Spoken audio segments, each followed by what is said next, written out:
অর্থ বাণিজ্যের নানা খবরের পাশাপাশি আজ আমরা আলোচনা করব মার্কিন অভিবাসন নীতি এবং এর প্রভাব নিয়ে। এজন্য আমাদের সঙ্গে স্টুডিওতে আছেন যুক্তরাষ্ট্রভিত্তিক অলাভজনক মানবাধিকার সংস্থা ইমিগ্রান্টস ইন্টারন্যাশনালের chairperson attorney Moin Chowdhury.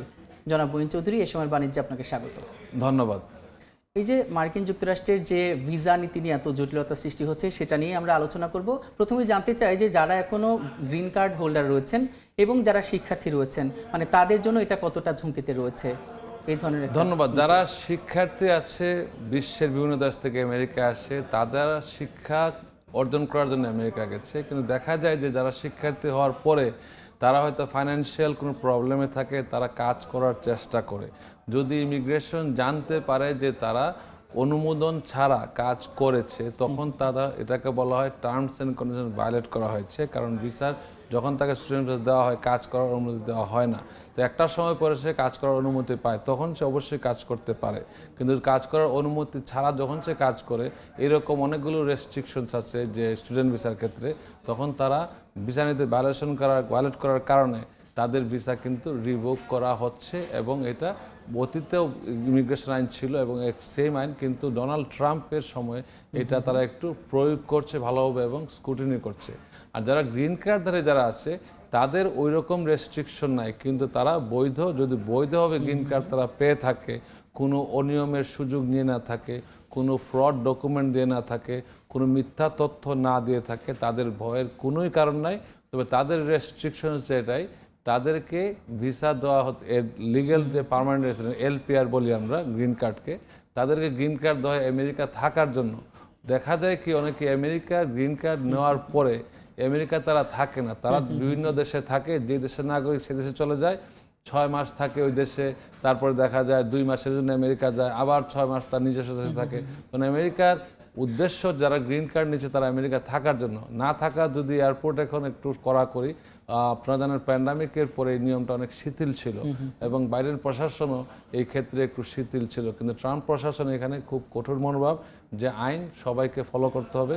This is very important. সবাইকে আমি বলতে চাই, যারা আপনার গ্রিন কার্ডধারী আমেরিকায় আছেন তারা আমেরিকায় থাকার চেষ্টা করবেন। হ্যাঁ, তবে অবশ্যই আপনি ব্যবসায়িক কাজ, পারিবারিক কাজে অবশ্যই আপনি ঘোরাফেরা করতে আসতে পারেন, কিন্তু বেশিরভাগ সময় আমেরিকা থাকার চেষ্টা করবেন। এই যে বিভিন্ন আন্তর্জাতিক গণমাধ্যম বলছে যে শিক্ষার্থীদের আসলে আমেরিকা ছেড়ে যেতে বলা হচ্ছে, তো সেখানে তো বাংলাদেশি অনেক শিক্ষার্থী রয়েছে, তাদের কি অবস্থা এখন সেটা জানাবেন। ধন্যবাদ। শিক্ষার্থীকে আসলে ছেড়ে যাওয়ার কথা বলা হচ্ছে না, তাদেরকে বলা হচ্ছে তারা যে দেশে আমেরিকায় তারা আছে শিক্ষা অর্জন করার জন্য গিয়েছে, তারা যেন শিক্ষায় অর্জনই করে। তারা যদি কাজ করার উদ্দেশ্যে কাজ করবে, যদি টার্মস অ্যান্ড কন্ডিশন ভায়োলেট না করে থাকে। অনেক শিক্ষার্থী আছে বাংলাদেশি যারা ফুল টাইম স্টুডেন্ট, যারা ব্যাচেলর কোর্স করছে, তারপর তারা ফুল ফান্ডেড পিএইচডি কোর্স করছে। উই আর ভেরি ইমপ্রেসড এবং উই আর ভেরি ডিলাইটেড এইসব ছেলে মেয়েদের জন্য, তারা ভালো করছে। যারা পড়ার উদ্দেশ্যে না যায়, ওইখানে গিয়ে কাজের সন্ধান করে বা তার ফাইন্যান্সিয়াল এবিলিটি না থাকে, স্টুডেন্ট লোন সে পায় নাই বা স্কলারশিপ পায় না, তাকে নিজস্ব টাকা দিয়ে লেখাপড়া করতে হবে। বর্তমান নীতিতে এটাই করতে হবে, কিন্তু সে যদি না করে তখন দেখা যায় তার টার্মস অ্যান্ড কন্ডিশন ভায়োলেট হলো। আর লিগ্যাল টার্মসের যদি শিক্ষার্থীদের টার্মস অ্যান্ড কন্ডিশন ভায়োলেট করা মানে তার ঝুঁকিতে অনেকেরই কিন্তু ভিসা বাতিল হচ্ছে, সেভিজ রিভোক হচ্ছে, টার্মিনেট হচ্ছে, তাদের হয়তো আর কোনো অপশন থাকবে না। সেই ক্ষেত্রে তাদের উচিত হবে যদি এরকম হয়ে থাকে তাৎক্ষণিকভাবে অ্যাটর্নির সাথে পরামর্শ করা, স্কুলের সাথে পরামর্শ করা, যে স্কুলে তারা গিয়েছে বাতিল হওয়ার পরে তারা অন্য স্কুলে ট্রান্সফার নিতে পারে কিনা তারা চেষ্টা করা উচিত। অনেক ক্ষেত্রে অনেক সময় তাদের আসলে করার কিছু থাকে না। সো আমি সবাইকে বলবো, আপনারা যারাই আছেন তারা তারা কিন্তু অনেক স্টুডেন্টরা অনেক জ্ঞানী, তারা জানে কি করতে হবে।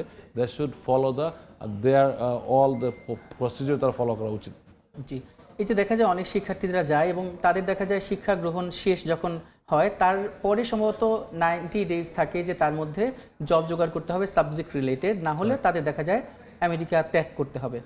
তো এক্ষেত্রে দেখা যাচ্ছে যে ওইসব শিক্ষার্থীরা আসলে কি করতে পারে আপনার মতে? আমেরিকার বর্তমান নীতিতে এখন যেটা বলা হচ্ছে, যদি কারো ভিসা বা স্ট্যাটাস টার্মিনেট হয়ে যায় তাকে অবশ্যই ব্যাক করতে হবে, এবং যদি নিজ দেশে কোনো সমস্যা না থাকে তাকে ব্যাক করা উচিত এবং বাধ্যতামূলক। আপনারা জানেন রিসেন্টলি এপ্রিলের 11 তারিখে একটা প্রজ্ঞাপন আসছে যে যদি যারাই আমেরিকায় আছে, স্টুডেন্ট বলেন বা প্রায় সব ধরনের ভিসাতে যারা আছে, তাদেরকে 30 days এর বেশি থাকলে রেজিস্ট্রি করতে হবে, না করলে এটা এক ধরনের অপরাধ হিসেবে গণ্য হবে।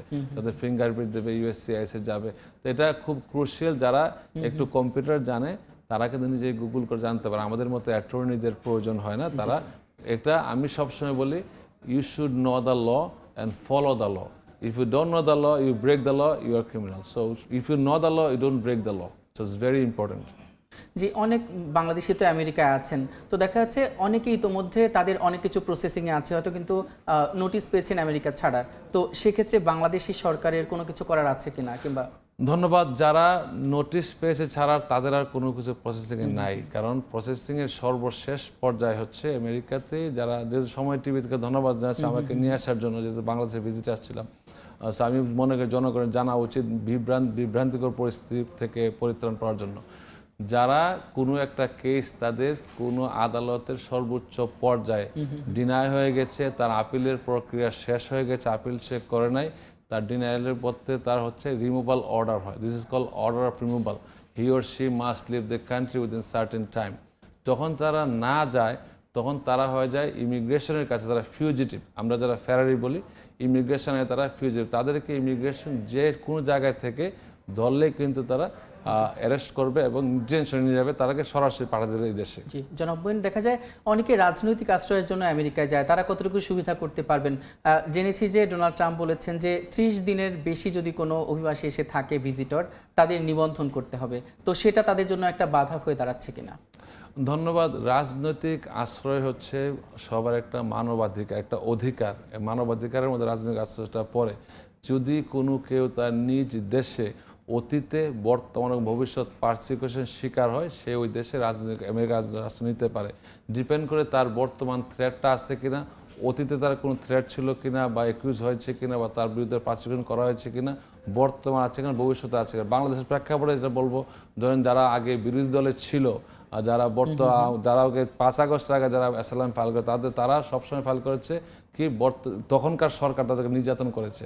তাদের ক্ষেত্রে একটু কঠিন হয়ে যাচ্ছে, কারণ তখনকার সরকার তো এখনকার নাই। এখন আমাদের মহামান্য ইউনূস সরকার, ডক্টর ইউনূসের নেতৃত্বে যে বাংলাদেশ সুষ্ঠুভাবে চলছে, এখন তো অন্যায় বিচার কম হচ্ছে, এটা স্টেট ডিপার্টমেন্টও জানে এবং ইমিগ্রেশনও জানে। এক্ষেত্রে তাদেরকে প্রমাণ করতে হবে যে এখনও তাদের যে সমস্যাটা আছে, না হলে তাদের কেস রিজেক্ট হয়ে যাবে। এই যে ডোনাল্ড ট্রাম্পে আসার পরে যে কঠোর ভিসা নীতি তৈরি হলো, এতে বাংলাদেশিদের আমেরিকা যাওয়ার ক্ষেত্রে কতটা শঙ্কার সৃষ্টি হলো, বা কতটা শঙ্কা রয়েছে বলে আপনি মনে করেন? ধন্যবাদ। এক্ষেত্রে আমি মনে করব কঠোর ভিসা নীতি অনেকের জন্য আশীর্বাদ, অনেকের জন্য অভিশাপ। আশীর্বাদ তাদের জন্য যারা সবসময় ল ফলো করে, যারা কোনো মিথ্যার আশ্রয় নেয় না, যারা কোনো ফ্রডের আশ্রয় নেয় না, যারা সঠিক তথ্য দেয়, তাদের জন্য একটা আশীর্বাদ।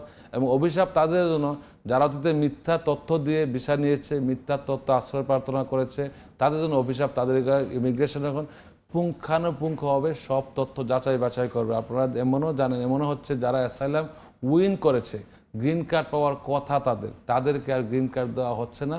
কেননা এই কাগজ তারা এখন স্ক্রুটিনি করবে, যে তথ্য তারা দিয়েছিল এবং যে ডকুমেন্ট তারা প্রডিউস করে সবগুলো অথেন্টিক কিনা দেখার জন্য হোল্ডে আছে। সো এই কথা সবাইকে বলি, আবারও বলি, অ্যান্ড ইমিগ্রেশনে লেখাই থাকে, wrong help always hurt, do not help anybody if you don't know anything, wrong help always hurt. অসংখ্য ধন্যবাদ চৌধুরী। দেখা যাচ্ছে যে আমেরিকান ভিসা নীতি সঠিকভাবে প্রতিফলিত হোক এবং বাংলাদেশের জন্য সেটা সুখকর হোক, এই প্রত্যাশা রইল। ধন্যবাদ আপনাকে। আমরা এতক্ষণ আলোচনা করছিলাম ডোনাল্ড ট্রাম্পের আমেরিকার নতুন নীতি নিয়ে, এবং সেজন্য আলোচনার জন্য আমাদের সঙ্গে স্টুডিওতে কথা বলছিলেন জনাব মঈন চৌধুরী।